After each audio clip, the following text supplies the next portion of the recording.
ఎన్నిసార్లు చూసినా తనివి తీరదు. ఎంత గుర్తు పెట్టుకుందామనుకున్నా గుర్తురాడు. ఏం మాయ స్వామి ఇది! మళ్ళీ మళ్ళీ చూడాలనిపిస్తూనే ఉంటుంది. ఒక్క క్షణం నీ దర్శనం కోసం 7 కొండలు ఎక్కినా, నానా ప్రయాసాలు పడినా, అలసిపోయిన ఈ ప్రాణం ఒక్క క్షణం నీ దర్శనంతో మైమర్చిపోతుంది. ఇదే కదా మాయ అంటే.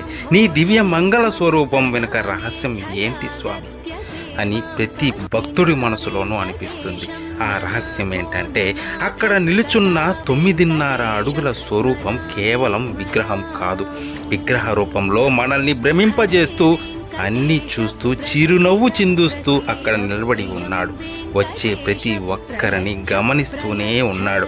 ఆయన సన్నిధిలో మనం అనుభవించే ఆనందం చెప్పలేనిది. ఆ తన్మయత్వాన్ని అనుభవించాలే కానీ ఎక్స్ప్లెయిన్ చేయలేము. తిరుమలలో అడుగుపెట్టిన ప్రతి